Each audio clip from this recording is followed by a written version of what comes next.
नमस्कार दोस्तों, मैं हूं एडवोकेट रीता हुडा। तो स्वागत है आप सबका हमारी आज एक नई वीडियो में। तो क्या सिर्फ एक बिल से चंडीगढ़ का एडमिनिस्ट्रेशन बदलने वाला है? क्या सिर्फ बिल है या फिर पावर शिफ्ट है? तो चलिए जानते हैं कि आखिरकार चंडीगढ़ ही क्यों। तो इस पूरे सेक्शन में हम देखने वाले हैं कि 131 कॉन्स्टिट्यूशनल अमेंडमेंट बिल क्या है, क्या बोलने वाला है और इसमें क्या मेजर चेंजेस किए जाने वाले हैं। तो आप जैसे देख ही रहे होंगे कि यहाँ पे बहुत ज़्यादा क्या चल रहा है, घमासान चल रहा है। एक तरफ तो अमित शाह यहाँ पे, दूसरी तरफ जो है वो चंडीगढ़ के लोग हैं। चंडीगढ़ की पॉलिटिक पार्टीज़ हैं जो पूरे बिल को यहाँ पे क्या कर रही हैं, ऑपोज कर रही हैं। लेकिन एक चीज़ मैं आपको बता दूं यहाँ पे कि गवर्नमेंट ने प्रपोज तो किया है, ये बिल उनका ये यहाँ पे सोचना था, क्योंकि यहाँ पे देखिए क्या लिखा हुआ है, the centre rethinks about the Chandigarh bill, no final decision taker. ठीक है, इन्होंने यहाँ पे जस्ट प्रपोज़ल दिया था कि जो हमारा आने वाला विंटर सेशन है, मिनिस्ट्री ऑफ होम ऑफिसर्स के द्वारा यहाँ पे प्रपोज़ल दिया गया था कि जो भी आने वाला विंटर सेशन है, जो कि 1 दिसंबर से स्टार्ट होने वाला है, उसमें हम यहाँ पे चंडीगढ़ का जो है बिल है वो यहाँ पे लेके आने वाले हैं, जिसमें ये कहा है कि आर्टिकल 240 में भी, आर्टिकल 240 और 214 में जो इंडियन कॉन्स्टिट्यूशनल का, उसमें चंडीगढ़ को भी इंक्लूड किया जाएगा। अब आर्टिकल 240 है क्या और इसके क्या मायने हैं वो हम देखते हैं इस पूरे सेशन में। तो अभी तक इस पे फाइनल क्लैरिफिकेशन दिया जा चुका है मिनिस्ट्री के द्वारा, बट स्टिल ये हमें देखना है कि यहाँ पूरा बिल इस बारे में क्या बता रहा है, चंडीगढ़ के बारे में। सबसे पहले हम ये बात करते हैं कि आखिर चंडीगढ़ में जो है वो न्यूज़ में क्यों है। सो पार्लियामेंट इज़ पे of The Parliament is up for a heated winter session as the Union government plans to introduce the Constitution 131 First Amendment, and the upcoming session start from December 1st, 2025. तो parliament ने इस चीज़ को क्या कहा है, propose किया है कि जो हमारा अपकमिंग विंटर सेशन है उसमें हम 131 अमेंडमेंट बिल लेके आने वाले हैं, जो कि किससे रिलेटेड है, जो कि किस से चैलेंज लेके आएगा, हमारे चंडीगढ़ की जो भी एडमिनिस्ट्रेटिव स्ट्रक्चर है उसमें यहाँ पे चेंजेस लेके आएगा। अब इस चीज़ को देखते हुए यहाँ पे जो भी पॉलिटिकल पार्टीज़ है पंजाब एंड हरियाणा की, वो इस मूव को क्या कर रही हैं, अपोज कर रही हैं। क्यों कर रही हैं? क्योंकि यहाँ पे उनका ये कहना है कि यहाँ बिल पास हो जाता है तो इससे पहले हमारा जो क्लेम है, हमारे जो कंट्रोल है चंडीगढ़ के ऊपर, वो क्या हो जाएंगे, वो कम हो जाएंगे, वो लूट हो जाएगा। और अभी फ़िलहाल के लिए सेंटर ने क्या किया है, बैक स्टेप ले लिया है कि हम ऐसा कोई चेंज जब तक नहीं करेंगे जब हमारी प्रॉपर यहाँ पे डिबेट डिस्कशन उनकी काउंसिल्स ना देखे ले। Okay, but as a legal student हमें यहाँ पे पता होना चाहिए कि ये बिल किस चीज़ के बारे में बता रहा है।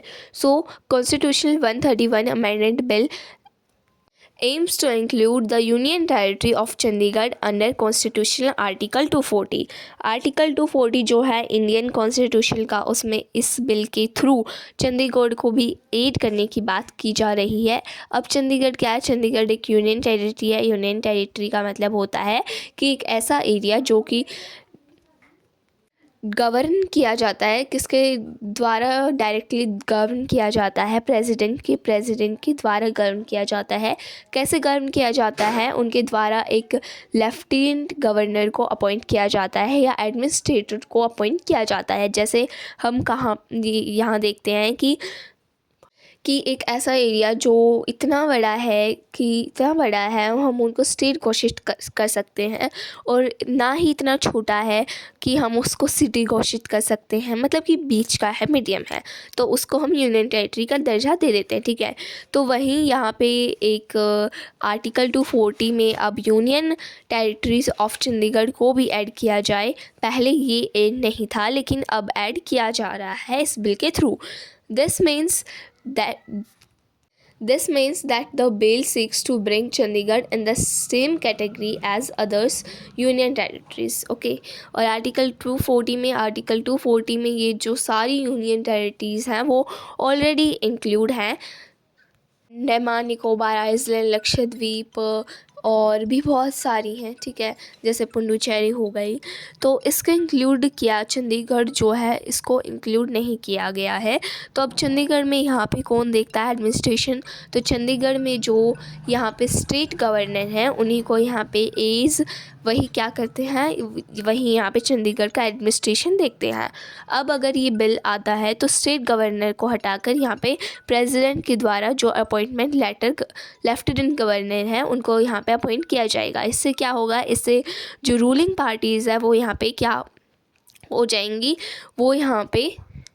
वो तो ऑब्वियसली गुस्सा होने वाली ही है फिर। तो ये मेन इशू है यहाँ पे। अब अगर ये बिल आता है तो चंडीगढ़ में एक एडमिनिस्ट्रेशन के यहाँ पे क्या क्या चेंजेस हो सकते हैं। So the bill as per, तो जैसे प्रेसिडेंट साहब, जैसे जो भी हमारे प्रेसिडेंट हैं, अभी तो प्रेसिडेंट साहब हैं, तो यहाँ पे जैसे वो बाकी यूनियन टेरिटरीज़ के लिए लॉज बनाती हैं, अब वैसे वो चंडीगढ़ के लिए भी बनाएंगी, जो कि पहले ऐसा नहीं था क्योंकि आर्टिकल 240 में चंडीगढ़ को पहले इंक्लूड नहीं किया गया था। और इससे क्या होने वाला है कि इससे डायरेक्टली एडमिनिस्ट्रेटर को अपॉइंट किया जाएगा, लेफ्टिनेंट गवर्नर को अपॉइंट किया जाएगा by the president currently. And Punjab का जो गवर्नर है function as the Chandigarh administration, ठीक है। करेंटली मैंने आपको जैसे बताया कि अभी कौन देखता है चंडीगढ़ का एडमिनिस्ट्रेशन, जो पंजाब के गवर्नर होते हैं वही देखते हैं।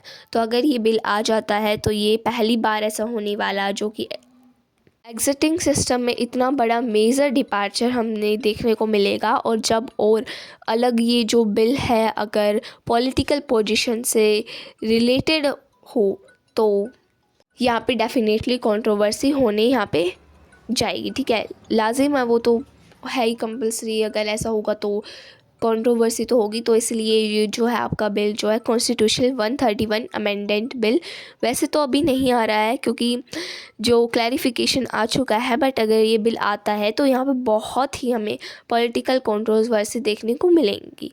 और आई होप क्लैरिटी आ गई होगी जो मैंने आपको बताया है। तो मैं एक बार फिर से आपको मोटा मोटा बता देती हूँ कि इस वीडियो के अंदर हमने क्या जाना है। संसद के लिए एक ऐसा प्रस्ताव तैयार किया गया था, कॉन्स्टिट्यूशन 131 फर्स्ट अमेंडेंट बिल 2025, जिसमें कहा गया कि चंडीगढ़ को आर्टिकल 240 के तहत रखा जाए, यानी कि उसे एक ऐसा यूनियन टेरिटरी बनाया जाए जो सीधे केंद्र सरकार के द्वारा चलाया जाएगा। अब तक पंजाब के गवर्नर ही चंडीगढ़ के एडमिनिस्ट्रेटर को बना रहे थे। अगर बिल पास हो जाता तो चंडीगढ़ को एक अलग एडमिनिस्ट्रेटर या मिल सकता था, जो कि क्यों विवाद हुआ इस प्रस्ताव को लेकर पंजाब ने ज़ोरदार विरोध किया क्योंकि पंजाब हमेशा से चंडीगढ़ को अपना हिस्सा मानता आ रहा है। ये उसका शेयर्ड कैपिटल भी है। पंजाब की पार्टियों ने कहा कि ये एकदम फेडरल स्ट्रक्चर को कमज़ोर करता है, चंडीगढ़ को पंजाब से और दूर किया जा रहा है। हरियाणा ने भी चिंता जताई क्योंकि हरियाणा और चंडीगढ़ चंडीगढ़ है जो वो दो राज्यों की राजधानी है, पंजाब की भी और हरियाणा की भी। अब करंटली सिचुएशन क्या है, केंद्र सरकार विशेषकर होम मिनिस्ट्री ने स्पष्ट किया है कि इस स्तर पे कोई ऐसा बिल नहीं लिया जा रहा है, यानी अभी के लिए चंडीगढ़ की स्थिति में कोई बदलाव नहीं हुआ है। बिल को आगे के लिए टॉल किया गया है, मतलब कि देखेंगे अगर होगा तो पॉसिबल होगा तो वापस नहीं लिया गया है। आगे क्या हो सकता है, सरकार चाहे तो भविष्य में इस बिल को फिर से ला सकती है, लेकिन फ़िलहाल चंडीगढ़ की व्यवस्था जैसी है वो वैसी ही रहेगी। ओके, इतिहास क्या कहता है इससे रिलेटेड। 1966 में पंजाब हरियाणा के बंटवारे के बाद चंडीगढ़ एक अलग यूनियन टेरिटरीज यूटी बना था, यानी कि 1984 से पंजाब का गवर्नर ही यूटी के एडमिनिस्ट्रेटर को रूप में काम कर रहा है। ये बिल उसी व्यवस्था को बदल देता है, ठीक है। तो मैंने आपको फिर से बता दिया है कि अभी ऐसा कुछ बदलाव नहीं हुआ है, सिर्फ एक मतलब कि बिल पास हुआ था अमेंडेंट 131, लेकिन वो अभी स्टॉप किया गया है। अगर ऐसी स्थिति अगर कहीं बाद में हुई तो उसको देखेंगे, परंतु अभी के लिए जैसा चंडीगढ़ की सिचुएशन है वो वैसे ही रहेगी। और अगर किसी व्यक्ति को किसी केस से रिलेटेड सलाह या जानकारी चाहिए तो वो नीचे दिए गए नंबर पर संपर्क कर सकता है। वीडियो पसंद आई हो तो like, comment, share and subscribe my YouTube channel. Thank you for watching our video.